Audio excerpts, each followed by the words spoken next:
Yankees Files podcast. We are back. I'm Will Harris, you're Alec Whipple, and the rest of you are fans of the team with the best record in baseball, the team with the highest WRC plus in baseball, the only team with a team ERA under 3. That team, of course, is the New York Yankees. That's what you're here for.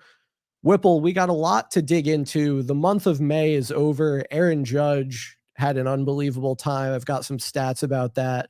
The Yankees had a 7-2 West Coast trip, which was basically unheard of. They have a wild week coming up during which we'll both be going to games. Needless to say, there's a lot going on. But first, how are you? I'm good, enjoying my first week in New York. And like you said, we're both going to be at games this week. So I feel like, I moved to New York last week, but this is the week where I feel like I'm really moving to New York. And what a team to be, scheduled to go see. I mean, I remember when I got the tickets a few weeks ago to see the Yankees, and it's like, oh, they're playing really well. But, I'm glad I'm catching them in the middle of a hot streak. And, that was like May, 15th or something. And now, 3.5 weeks later, the hot streak has not ended. And in fact, it's somehow even hotter. And that's pretty cool. I mean, it's been a few years, since we've seen them play this well, but they're definitely doing things which I'd say it's been more than a few years since, or even ever since either of us have seen them play like this. So I feel like there's so much to talk about, pretty much all positive. But like you said, the West Coast trip, things happen in the West Coast. And I think we were lucky to only see, I'd say, one weird loss. Like, I think last Sunday was kind of annoying, but really only the first Angels game qualifies as what you'd call one of those weird West Coast games. And we saw some pretty great wins, some good comeback wins. Sure did. Maybe the best win of the year. Comeback wins on the West Coast are hard to come by. And the best win of the year being on the West Coast getaway game after a 9-game road trip. I mean, insane. I think the takeaway is, you have been saying all these qualifiers, best in this, but it's just the best team in baseball. I don't think you even need any qualifiers at this point. It's pretty cool to be on June 3rd and be able to say that pretty unequivocally.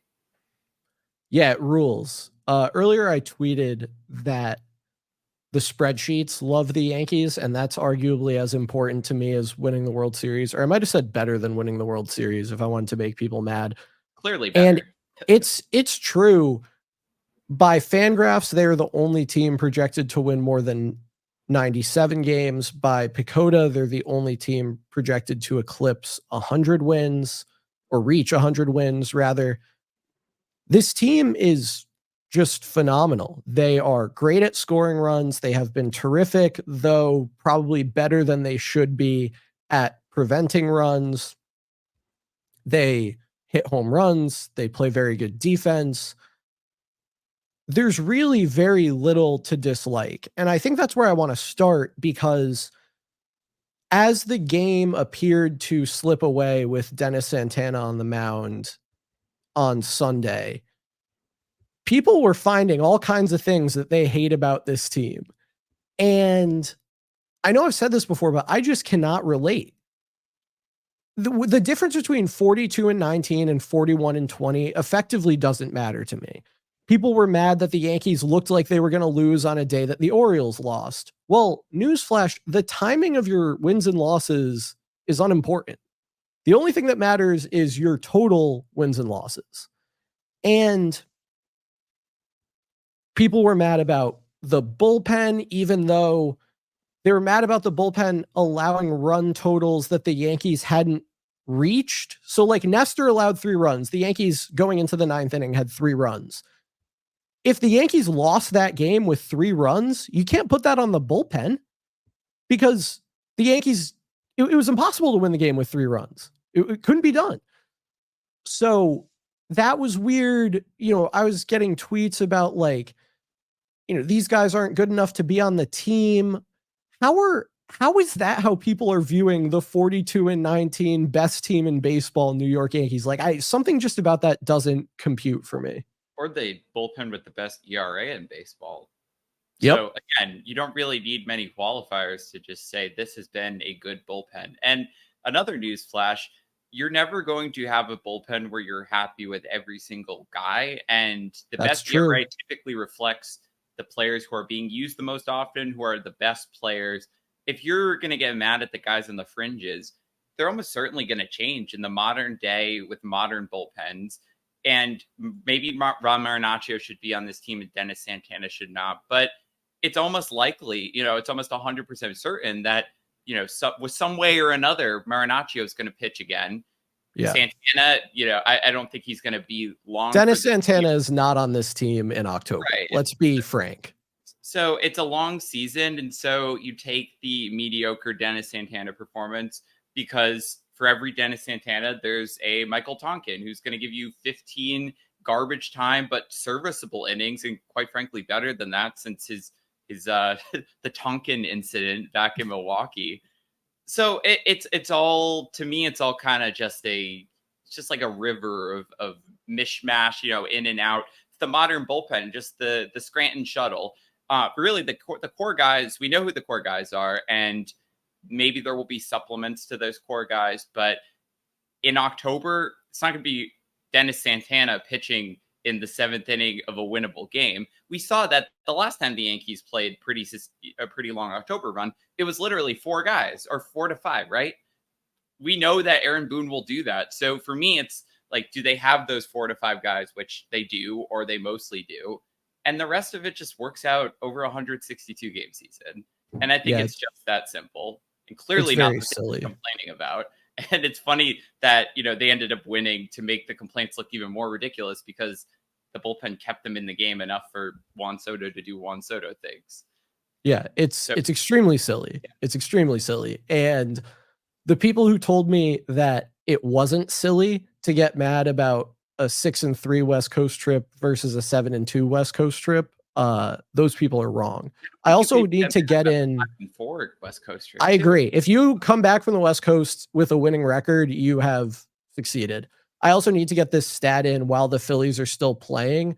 The Yankees are the only team in baseball with a run differential of plus 100 or better. They're at plus 107. So again, all signs point to best team in baseball. And as you said, it's very nice to be able to say that. It was a strong West Coast trip. As you said, they won every series. They swept the last one. I don't have much to complain about. I don't know that there's a ton to review, except for the phenomenal comeback and the Juan Soto multi-homer game and how good Aaron Judge has been. I do want to point out something I found about Aaron Judge in the month of May, though, if you'll indulge me. So there were, in the month of May, there were 177 qualified hitters in Major League Baseball. The second highest OPS of that group belongs to Jose Ramirez, who had a 1.061 OPS. Aaron Judge in the month of May had a 1.397 OPS. So that is 330 points of on-base plus slugging higher. That's ridiculous. It's actually 336 points if you want to get really precise about it. Aaron Judge in the month of May slugged 918. Only 17 qualified hitters in the month of May had an OPS of at least 918. Aaron Judge's slugging percentage alone, without the on-base percentage, would have made him the 18th best hitter by OPS in the month of May. That's insane. Of course, his slugging percentage led the league. His on-base percentage led the league by 32 points. His batting average did not lead the league. It was behind only Luis Ariz, but Judge's OPS was 522 points higher. His WRC plus was 277. Nobody else was even in the 200s. Jose Ramirez is next at 195. Aaron Judge continues to do things that are maybe not necessarily unheard of, but certainly not going to be matched by any other player in the sport currently while Ohtani is not pitching.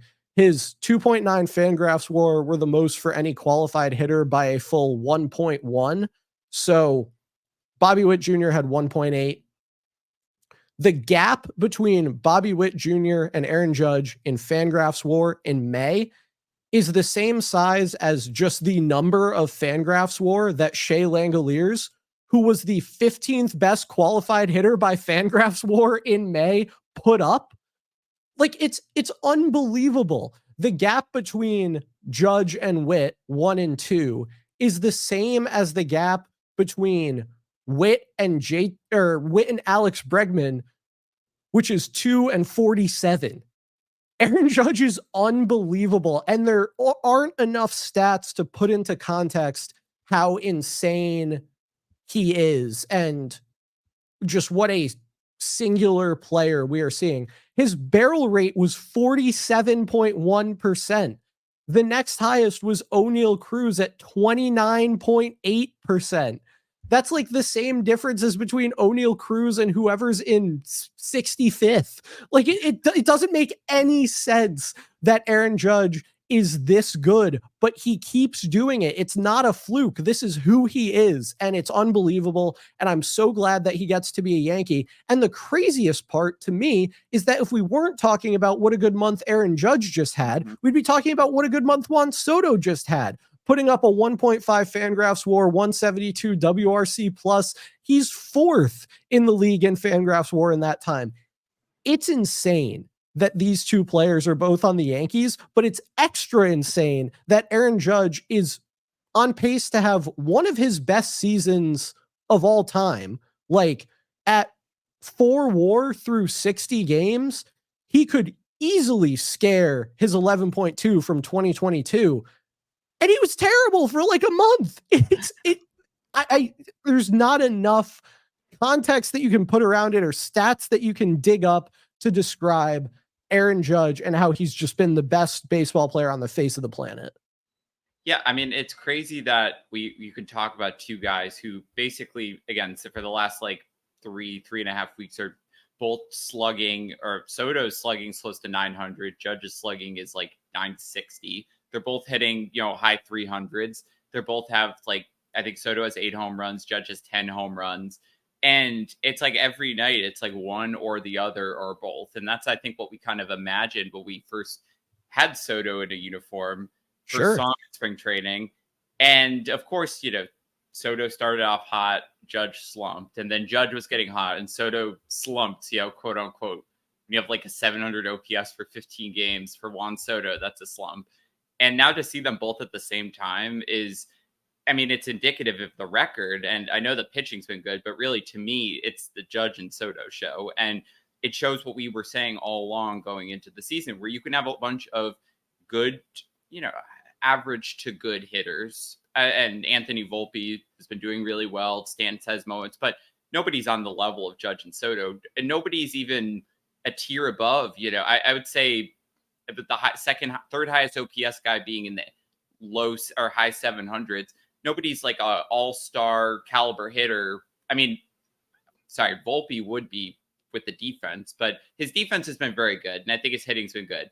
My point is, you don't have a third slugger who's on that level, or like a Judge in 2021 level. Sure.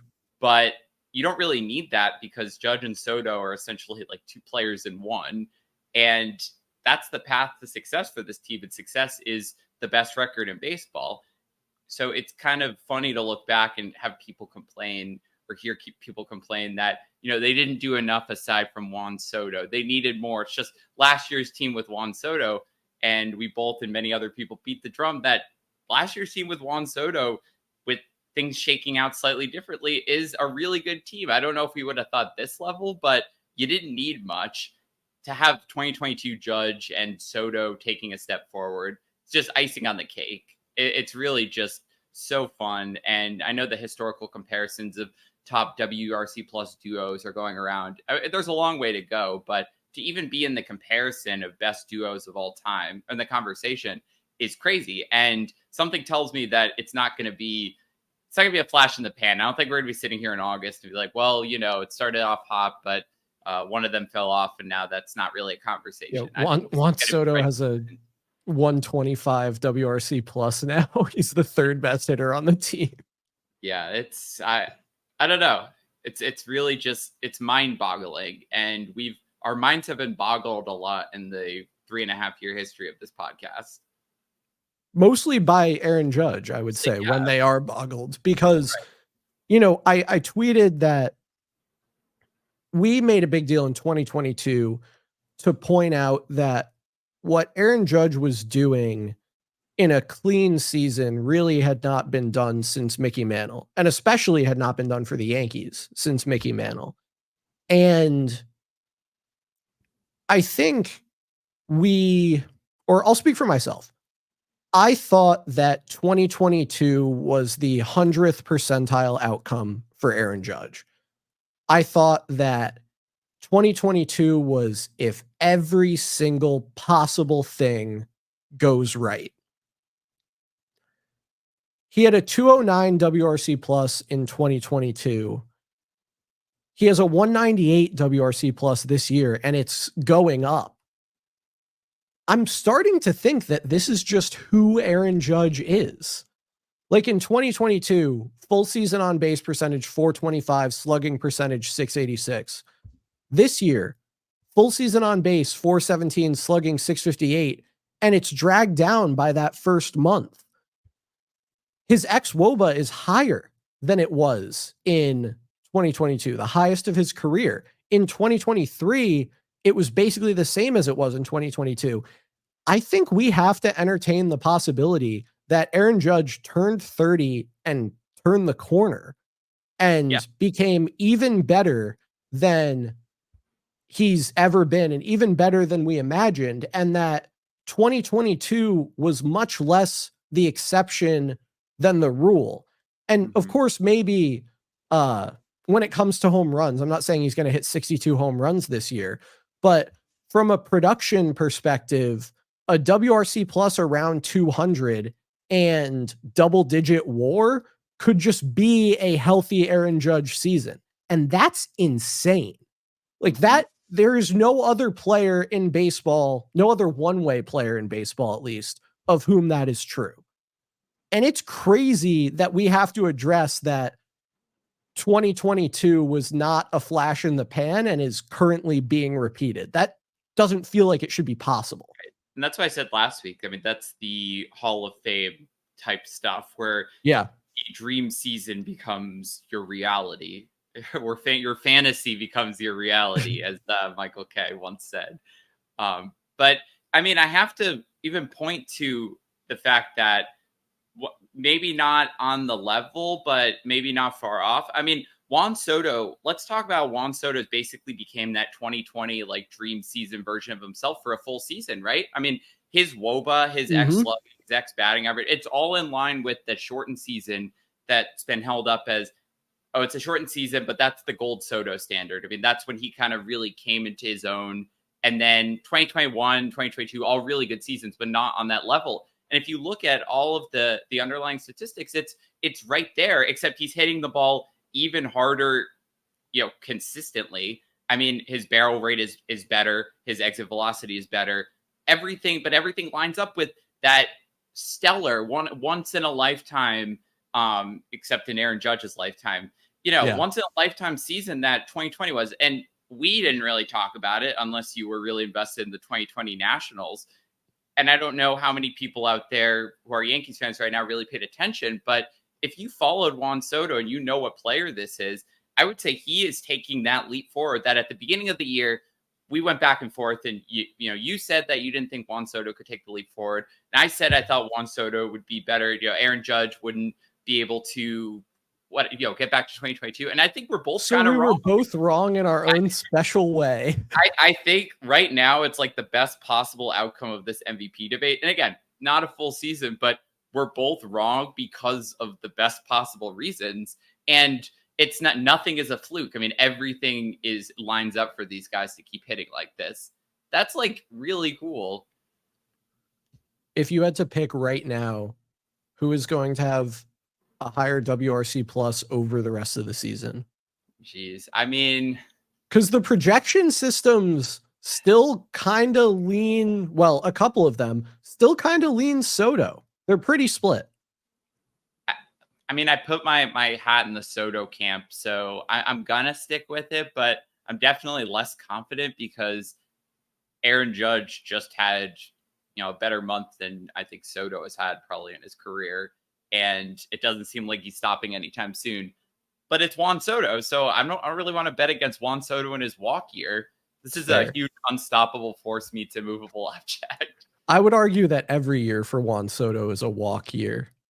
Yeah, that's true. Except his walk rate is down. I mean, career low His, right now. yeah, his walk rate is down. I was noticing that as well. I wonder why that is. And it's like, it's really not obvious because he is swinging more. Mm-hmm. But he's not swinging outside the zone more, and he's not swinging more by that much. And on top of that, he's making less contact when he swings. So I would imagine that some of the increase in swing is offset, or maybe all of it is offset because they're similar magnitude by the decrease in contact, which I feel like should just stabilize with his walk rate. But I don't know. It's weird. I bet he'll walk more over the rest of the year, or maybe he's getting better pitches to hit because they don't want to put him on base for Aaron Judge. But I also don't know how much I believe in that. So I don't know. The numbers kind of support that. Like Juan Soto's walk rate has gone down since Judge. The correlation's there since Judge got hot, but I'd believe it. But you really want to pitch to Juan Soto? Yeah, the weirdest part is that he's seeing like very slightly more strikes than he has typically in his career. So like, I don't know. I can't put it all together. It's weird, but I like that we're having this conversation about a guy who's walking 14.5% of the time. Like, is he? Right. Are we sure he's okay? I do love that he hit a super high leverage home run, which eliminated the only concern that like trolls were telling us we should have about him, which was that he would be too passive and high leverage and look for walks. Like, first of all, it's that Marlins game that no one is ever going to forget. Like, first of all, that's ridiculous. And second of all, if Juan Soto walks so Aaron Judge can come up and hit a world famous home run, that's actually fine with me because then another run goes on the board for the New York Yankees, the team whose run scoring I support. It's entirely, I still vividly remember the game, and he walked so Judge could come up. And I think Aaron Judge in that situation against the Marlins would have a different outcome now than he did in the second week of the season. So if that situation happens again, I fully support getting on base, as a wise A's GM once advised. Exactly. So Whipple, I also think that it's important for us to talk about the week that is coming up. And we don't normally do a ton of previewing because it's just not how we operate. But with us both attending games in the same series, one of the most anticipated series in baseball this year, if not the most anticipated series in baseball this year, we're both going to Yankees-Dodgers games at Yankee Stadium this week. You're going on Friday. I'm going on Saturday. You're going to see Yamamoto. There was a time when it looked like I was going to see Yamamoto, which I was excited about. You're going to see Cody Poteet, which is the penalty that you pay. And I'm going to see Nestor, which against that lineup with his propensity to allow some hard contact is a little bit concerning. Just get thoughts on what you're about to experience. Can you recall a regular season game of this hype and magnitude that you've attended? What are you looking out for? What are you most excited to see? I want to hear about it. Yeah, well, I'm excited for Cody Poteet. I feel Obviously. like we're getting reverse lock of the century here. I would say the game you went to, Luis Heel versus Corbin Burns, was kind of reverse lock, but now that Luis Heel's a world beater, now that Luis Heel's better than Corbin Burns. So I'm that fully was the start. It was the start. And I'm going to see Luis Heel tomorrow in the third most exciting yeah. that either of us are going to see. So, I mean, I could talk about Yankees Twins. We love Yankees Twins, but yeah, clearly I am more excited for Yankees Dodgers. And I was on these tickets when the minute that the Ohtani news dropped. And I think you got yours were a Christmas present, or you kind of arranged around Christmas. I was sitting in Starbucks studying for finals. Ohtani signed. I called one of my college friends. I'm like, we just got to get these. Like, we got to go sit in 203. And I know I said, like, I don't know what games I can commit to this summer. Like, I'm committing to this game. Yeah. And we got the tickets, and I've been so excited. It really doesn't feel like there's a parallel in terms of regular season games I've been to. I mean, I was at World Series Game 1 Yankee Stadium in 2009, and I was at 2022 ALDS. And wait, Whipple, wait. What were the results of both of those games? I'm not going to say the curse is totally lifted in terms of playoff results for me, and I guess we'll cross that bridge when we come to it. But because the Yankees are undefeated in playoff games that I attend, right? How many have you been to? 1 or 2? 1 in 2019 against the Twins. Okay, well, I'll go see Yankees Twins, and then of course the Twins will win, and I will probably exactly. Yeah, but both those games were exciting, and for definitely World Series. I don't know if I was fully old enough to like process how exciting it was. In terms of regular season, though, I just can't think of a parallel. And really, I'd contend that this feels on the level of a World Series or a playoff game, just in terms of the hype. The fact that we've known about this for months, it's been on the calendar. It's not like the World Series where you have to react within a few days and realize what the matchups are, and then the excitement builds for that. It's been something that people marked the minute, again, Ohtani signed, or Yamamoto signed, or Soto signed. The fact that all of them signed or were traded in the span of a few weeks only kept building the hype. And Yankees-Dodgers is such a storied rivalry, and I've just heard about it for years. My mom tells me about it when she watched it in the 70s. My dad talks about it, when the Dodgers were in LA. I've watched the games on TV. We watched Yankees at Dodger Stadium. We've seen some good ones at Yankee Stadium. But this feels like a different level just because of the cast of characters. And the Friday night in the Bronx, Saturday night in the Bronx, I mean, it's going to get rowdy. And you're basically watching, I don't know, how many future Hall of Famers? Charitably, like, oh my God. What, just off the top of my head, Judge, Soto, Cole, all contenders. Betts, Judge, Soto, Ohtani. Cole, Betts, Freeman, Ohtani. So 6 at guaranteed least. or semi-guaranteed, Yeah. and you never know with anyone else. I mean, Anthony Volpe could be a future Hall of Famer. But it's gonna be so fun just because of what these teams bring in terms of talent and the history. I was in Brooklyn this weekend, and you could see all the Dodgers stuff still. You're gonna get people who don't go to baseball games except when the Dodgers or Giants come, and you're gonna get a lot of, I think, passion. You're going to get excitement. I just think it's cool when the history and the players line up. We've seen enough Yankees Red Sox to know that that's not always the case. Sometimes the Red Sox are just bad. The games are fun when they happen, but I think rivalries that happen with like this lack of frequency, but then also line up where the teams just are ready to be, they're this good and they're this good at the same time. It's a weekend in the summer. It's just like everything is there. Yeah. And you don't often get to say that about a baseball game. I think baseball is a sport where things don't line up. So it's really cool to be excited for something that will line up.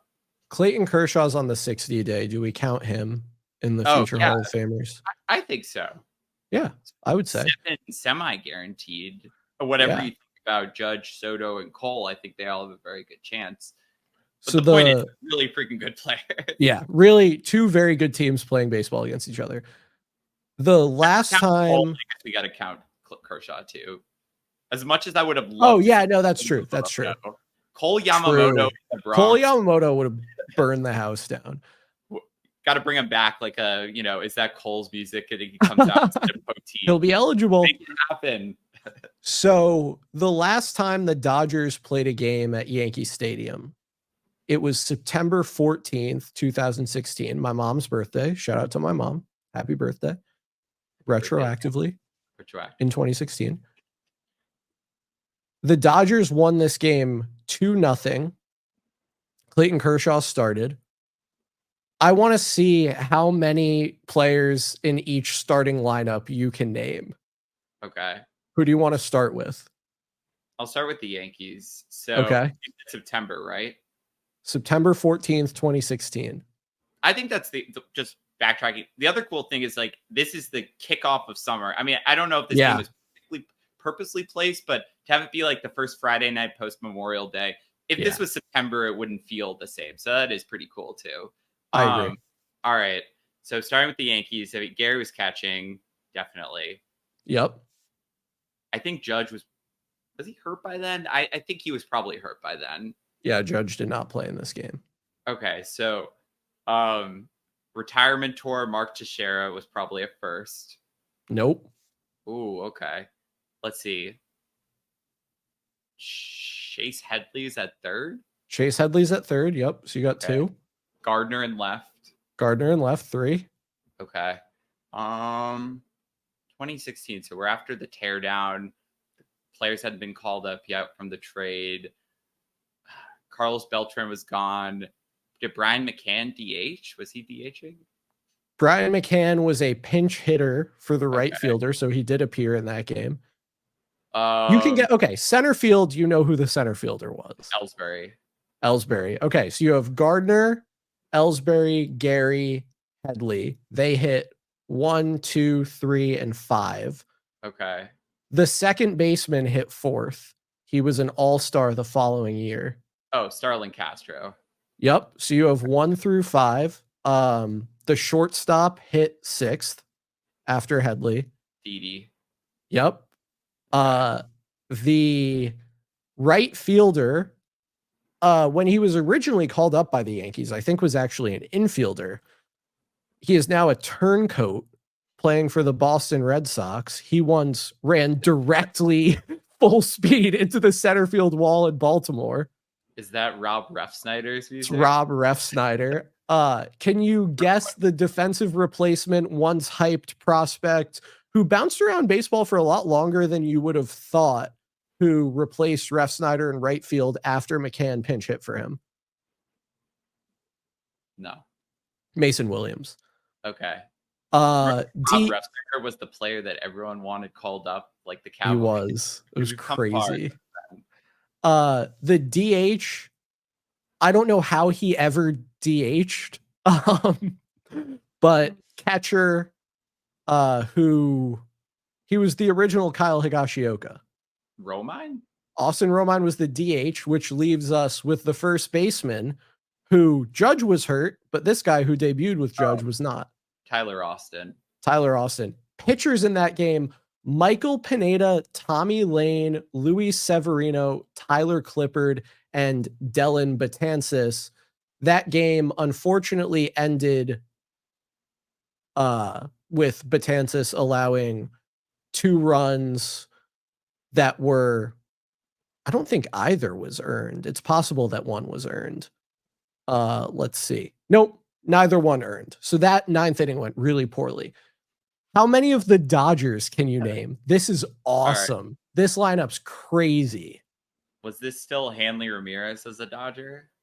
If he was on the Dodgers, he was not in this game. Okay. Yasiel Puig era? No Puig. Really? Okay. Matt Kemp. But their outfield is stupid in this game. All right. Okay, leading off after a few guys. Okay. I'll give you the positions. Leading off, the Silver Fox. I don't know. On fire in the 2009 World Series. Oh, Chase Utley? Okay. Oh, right. I forgot the year before was when he slid into Tejada. Yep. Yeah. The shortstop was kind of like the shortstop that was promised for the Dodgers and is a World Series hero. Corey Seager. Third baseman you should just get. Like, this guy was the third baseman for the Dodgers forever. Justin Turner.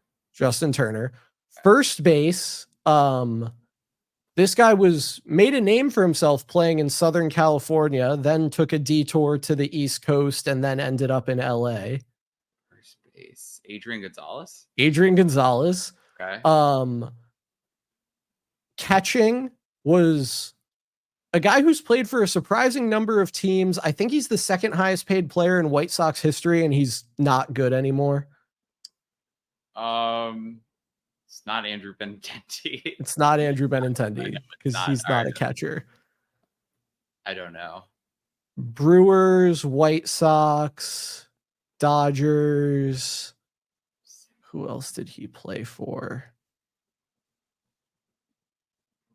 Not good, it. Really good framing catcher, super low average. Oh, Yasmani Grandal. By the White Sox?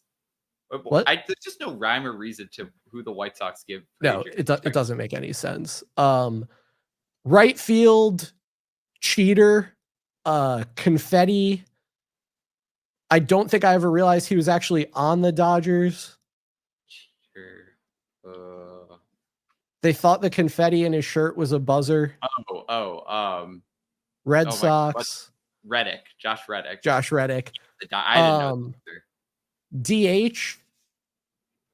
This guy was a really good Dodger for a while, but probably played a little bit longer than he should have. His career really ended in 2015. He only played like 50 games after that. Had just a phenomenal peak from 2008 to 2010, playing a lot of outfield for the Dodgers. Andre Ethier. I swear it was one of like 38 games that he played, or 26 games that he played that year. Center fielder, this guy is on the Diamondbacks. I want him really badly to be on the Yankees, and given how he is built now, it's shocking that he was able to play center field competently. Oh, geez.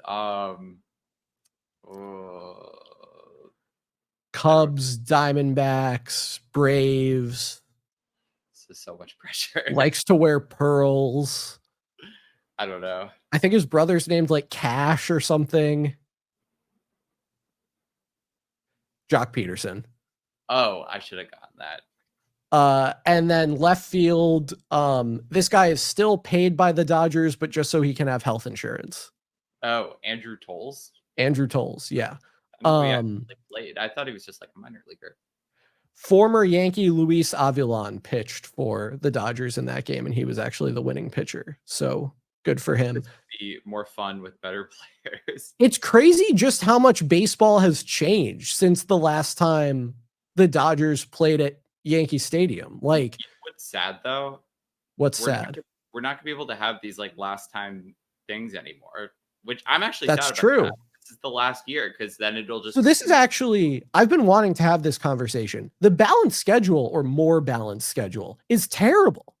It's really awful. Bad. Like this, it's so bad. The fact that you play so many fewer divisional games, you know, selfishly, like the Yankees only come here twice a year now. You play all these teams that no one cares about. The whole thing about interleague play was that it was scarce. You had to grasp this chance to see these players who you're never going to see otherwise. You know, what was it? Once every 6 years, a team would play in your city because it was, you know, the 3-year rotation of home and away. That was awesome. And I get that, like, okay, now you can see the Yankees play Shohei Ohtani every year, but I'd rather the Yankees play teams that matter to me, you know? Yeah. And I think the balance schedule is terrible, and I think it really takes away the novelty of interleague play, and I think it's antithetical to the creation of interleague play. Like, it used to be that you could only see the Yankees play an NL team in the World Series. And then they introduced a little bit of interleague play, which was the right amount, and you would just sometimes get to see the Yankees play an NL team. And sometimes it would be one that you were interested in, and sometimes it wouldn't. But if it wasn't, it wouldn't come around again for a while. And now it's every year. Playing every team every year is stupid. I'll say it. Well, I like when it was like a week, like it was interleague week or interleague 2 weeks. Yeah. That was fun. And then they screwed that up. You know who screwed that up? The Houston Astros. By switching leagues, the Houston Astros screwed that up. And it's another thing they should have to apologize for. But I think it was a time where the Yankees always kind of capitalized, and they had to springboard into the summer. It really was a season-defining aspect of the schedule. So interleague was strategic, and now it's just another game. And I agree. I mean, the divisional games, I've been thinking this like since the beginning, but it played out exactly the way I thought it would, where you just September becomes kind of meaningless and less fun. Yeah. I think the Yankees are really lucky, or the schedule makers knew, or whatever you want to believe how the schedule's made, that they're playing the Orioles the last week, because that's going to be a really fun series. But if the Red Sox were the second best team, or the Blue Jays, or the Rays, there wouldn't really be a September series that could define the season. That was so fun about of 2021. One of the most fun parts was that ending gauntlet, Tampa, Toronto, and Boston, and you're now never going to have that again. And we'd be naive if we said it was, so everybody could see every team every year. It's obviously paving the way for realignment, for expansion, for whatever financial scheme is coming next. But it does suck that it's another thing that the fans are asked to believe. They're told why they should like it, and the reasons why they shouldn't like it are ignored. I think of a lot of other examples. But I'm happy about the Yankees Orioles thing, but it's sad that you're just gonna now, instead of hoping to see your favorite team every year, you're gonna have to hope that the division race lines up with whatever teams are playing each other. So you're gonna have one exciting series in September. Obviously, this is not the concern of Rob Manfred. Yeah, baseball being good isn't the concern of Rob Manfred. I will be better one day. You will. I can't wait for the Whipple commissionership. All right, Whipple, I think it's time for us to wrap things up here. You have a busy week ahead of you, which includes going to multiple games. I have a busy week ahead of me, which includes going to one game. Hopefully we'll hang out. It'll be a good time. And hopefully the Yankees go 6-0 against the Twins and Dodgers. As you know, we wrap up every episode with our confidence in this team. And they've been playing amazing. I think a 7-2 West Coast trip is a sight to behold. As we've established, they're the best team in baseball. Elephant in the room, Clark Schmidt injury, which really sucks. And it sounds like he'll be out until July or August, which I don't like. Given all of that, given the test that stands in front of them this week, how are you feeling about the Yankees? I don't know how you can't be confident. And I go back to a few weeks ago when I gave him a 10 because I didn't really have anything to criticize.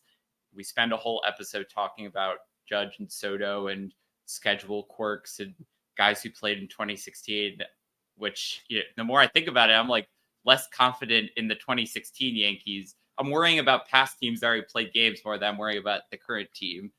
And shout out to my dog, Chase Utley. Shout out to Chase Utley. I'm gonna go to 10. I think, again, it's fair. I don't really have criticism. I think it's stupid to have real criticism of the back end of a bullpen of a team like this. And I just feel like the things I would criticize don't matter as much when Judge and Soto are hitting like this. And as long as Judge and Soto keep hitting like this, and to be clear, they're consistently maintaining this level. If they start slumping, then it's not that I think they're going to be bad long term, but a week to week level, maybe I'd be a little less confident. Right now, they're at the peak of their supremely talented powers. So I don't really see how the Yankees enter a week, which they're going to have probably the most anticipated series of the year. And then the Dodgers series, because we're all waiting for the Twins series. I just don't. Bailey Ober and Chris Paddock, you watch out. Speaking of Bailey Falter is actually having kind of a good year. Like, just look it up. It's kind of funny that we said that earlier, and then I looked up, and he's not having a terrible year. It's actually pretty good. So I'm going to go Bailey Falter, perfectly serviceable. The Pirates, I don't know. I'm going to go 10. That's cool. I like that. I'm going to go 9.5. I just really don't like that Clark Schmidt got hurt. And he was just one of the best, most reliable pieces in the rotation. And he was pitching so well. And I really don't like that he got hurt. And I'm worried about Anthony Rizzo. I'm not worried about Gleyber Torres. I'm not worried about Judge and Soto. And I'm excited to get Garrett Cole back. And he's obviously starting his rehab assignment this week. But when you're about to start Cody Poteet against the Los Angeles Dodgers, I just don't exactly feel like I can give that a 10. But man, am I excited. 6 innings. I hope so. I'm so excited about this team. I think they are phenomenal. I think they're the best team in baseball. And as I've been saying all year, I think they stand to improve. And again, I don't mean that I think they're going to win at a better percentage than 689 over the rest of the year. But what I mean is I don't think we've seen them at full strength. And I think we're going to be very pleased with what we see once they are. So I'm at a 9.5. Whipple, with that, we can wrap up. Any parting shots? I have a parting question. What's kind of the strategy of booing Yamamoto this week? I mean, is it just boos the whole way through, or do you have to wait for him to pitch poorly and you boo, or do you just kind of follow the cues in the bullpen? I don't think I've been to a series that a pitcher has been the villain. I mean, we've seen Altuve, we've all booed Altuve, but that's once every few innings. So what do you think? Maybe not what I should do, but what do you think the bleacher creatures are going to do regarding Mr. Yamamoto? So it's a good question. And I'm reminded of Red Sox fans booing Mark Teixeira because they felt jilted, I guess, spurned. I don't like the idea of Yankees fans doing that. Yamamoto is a good pitcher who decided not to play for the Yankees. And sometimes people decide not to play for the Yankees, and they made him a very competitive offer, and he decided to play elsewhere. I guess it's kind of the Derek Jeter thing of like getting booed on the road is like getting cheered at home, or like they don't boo nobodies or whatever. I probably wouldn't boo him. I probably wouldn't pay him any mind, and I give him a standing ovation if he melts down. But after a few beers, would you feel the same? After a few of the world famous beverage, the beer, the world famous Bud Lights in honor of Alan J. Seelig, who started this whole free agency down its current path. I have to just shout him out as the reason that Yamamoto isn't on the team. So I'll be drinking Bud Lights in his honor.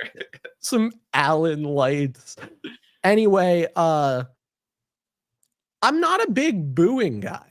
I think that's just where I come down on this.